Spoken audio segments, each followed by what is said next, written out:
ரொம்ப மகிழ்ச்சியான ஒரு தருணம்.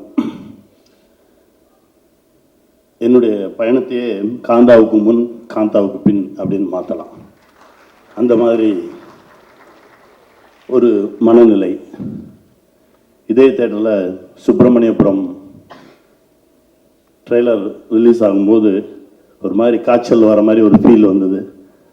அந்த ஃபீல் இப்போ வந்தது. அது நம்மளை தாண்டி ஒன்று செய்யும். அது ஒரு சில படங்கள் தான் செய்யும். இந்த மாதிரி படைப்புகள் காலத்துக்கும் அழியாமல் இருக்கும். இந்த மாதிரி படைப்புகளுக்குள்ள நாம் இருக்கிறதுல பெருமை.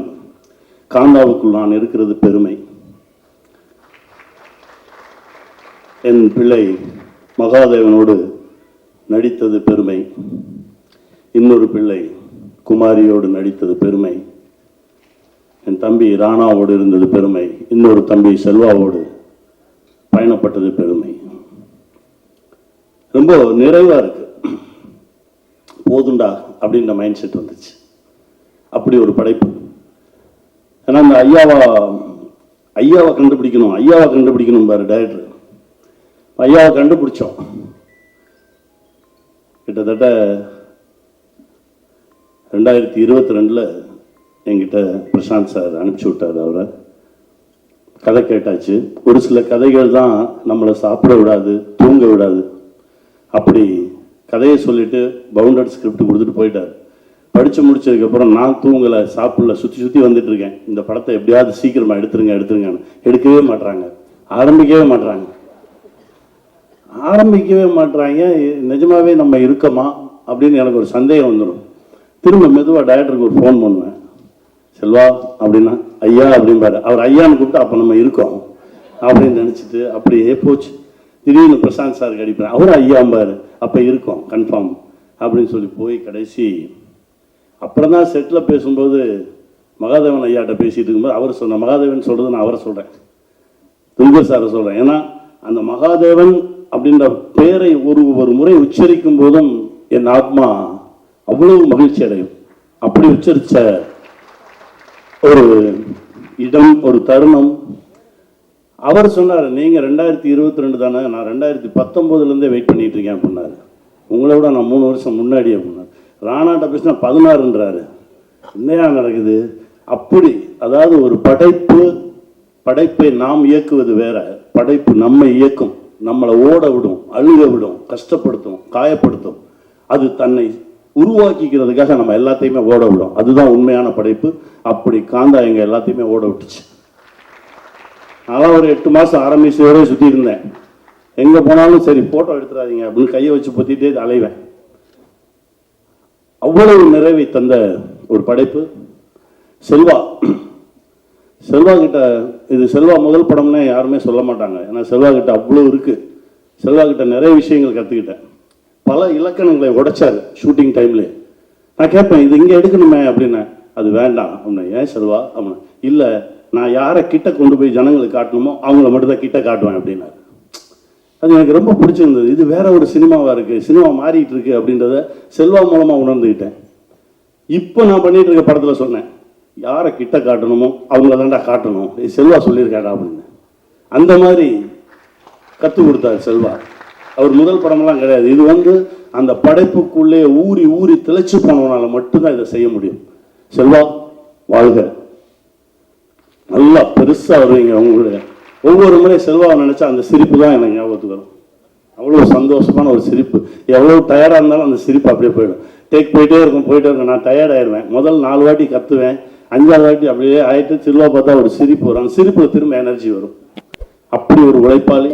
உங்களுடைய உழைப்புக்கு வானமே இல்லை. வெல்க.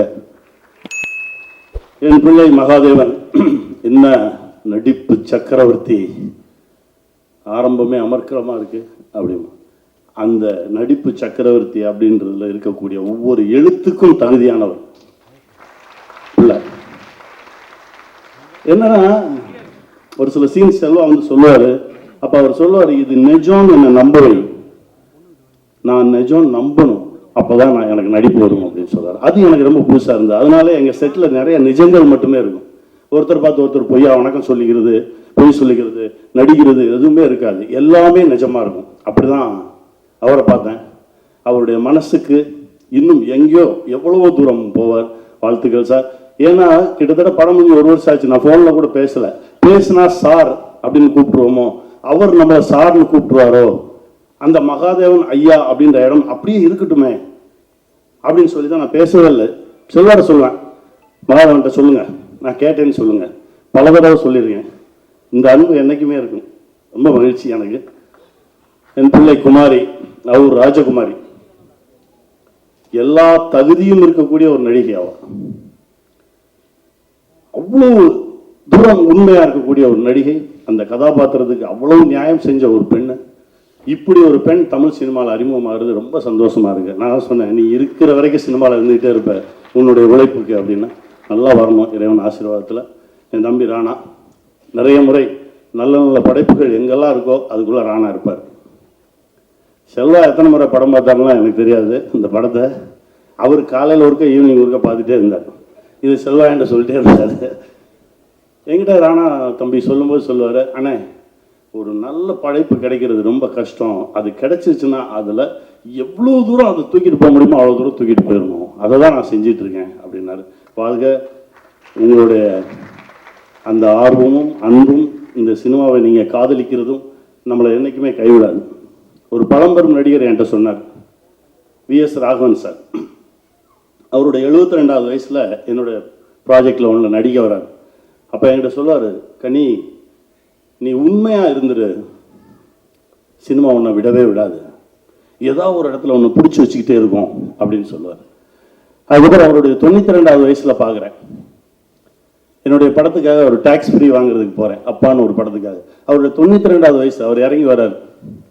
அப்போ சொல்கிறார், நான் சொன்னேன்ல நான் உண்மையாக இருக்கிறதுனால என்னுடைய மரணம் வரை சினிமா என்னை பிடிச்சிக்கிட்டே இருக்கும், இன்னும் எவ்வளோ நாள் இருந்தாலும் நான் சினிமாவில் இருப்பேன், சினிமா என்னை விடவே விடாது, உன்னை யாருமே பார்க்கலையே நீ கவலையப்படாத, உன்னை கேமரா பார்த்துட்டு இருக்கு, நீ உண்மையாக இருந்துரு அப்படின்னாரு. அதை தான் இந்த மூமெண்ட் வரைக்கும் மொத்த பேருமே கடைபிடிக்கணும். காந்தா அப்படின்ற ஒரு படைப்புக்காக தான் எல்லாருமே ஓடணும். அதுதான் இப்போ கொண்டு வந்து நிறுத்திருக்கு. மச்சான் ஆண்டனி, என்னுடைய முதல் படத்துக்கு அவர் தான் உண்மை சரணடைந்த படத்துக்கு அவர்கிட்ட படத்தை எடுத்துகிட்டு போகிறேன், எனக்கு ஒரு நல்ல ட்ரெயிலர் கட் பண்ணி கொடுக்குங்க அப்படின்னு. மொத்த படத்தையும் கொடுத்துட்டு கிளம்பு அப்படின்னாரு. அப்படியெல்லாம் நாங்கள் பண்ண மாட்டோம், ஏன்னா நான் அப்படி தான் பண்ணுவேன், மொத்த படத்தையும் கொடுத்துட்டு போங்க, ஒரு வாரம் கழிச்சு நான் கூப்பிட்றேன் வாங்க அப்படின்னாரு. என்னடா வித்தியாசமாக இருக்காருன்னு சொல்லி கொடுத்துட்டு வந்தாச்சு. ஒரு வாரம் கழிச்சு எனக்கு ஒரு ட்ரெயிலர் காட்டினார், அட்டகாசமாக இருந்தது. அதற்கு பிறகு அங்கங்கே பார்ப்போம், கை காட்டுவோம், சிரிப்போம். இந்த படைப்பில் தான் அவராக எனக்கு ஃபோன் பண்ணி பேசினார். எனக்கு அதுதான் ரொம்ப ஆச்சரியமாக இருந்தது. இவன் பேசவே மாட்டானே, எப்படா பேசுகிறான் அப்படின்னு. அப்படின்னு சொல்லிட்டு ஒரு 2-3 கெட்ட வார்த்தை சொன்னான். சொல்லி அதுக்கப்புறம் சொல்லும்போது எனக்கு ரொம்ப சந்தோஷமாக இருந்தது. டைரக்டர் சொன்னேன், சார் இப்படி சொன்னார், சொல்லிட்டாரா, அப்போ ரைட்டு அப்படின்னாரு. அவ்வளோ ஒரு நேர்மையான ஒரு உழைப்பாளி ராமலிங்கம், அற்புதமான ஒரு கலைஞன், எல்லாரோடையும் சேர்ந்து பயணப்பட்டது ரொம்ப மகிழ்ச்சி. இந்த திரைப்படத்தில் நான் ஒன்றுமே பண்ணல, என்னை தட்டி தேத்தி எடுத்துகிட்டு வந்தது எங்கள் டைரக்டர் தான். அதுக்குள்ளே இறங்குனதும் எங்கள் டைரக்டர் நான் நம்புகிறேன். என்னுடைய குருநாதர் கேபி சாருடைய ஆசீர்வாதமும், நிறைய நேரங்களில் அவரை நினைக்காத நாளே இல்லை. ஒவ்வொரு நாளும் மேக்கப் போட்டு அப்படி வெளியில் வரும்போது என்னுடைய குருநாதர் தான் மைண்டில் வருவார். அவர் தான் உள்ளே இறங்கி பல இடங்களில் வேலை பார்த்துருக்காருன்னு நான் நினைக்கிறேன். இது அவருக்கான ஒரு காணிக்கையாக தான் நான் நினைக்கிறேன். மீண்டும் வெல்வோம். நன்றி.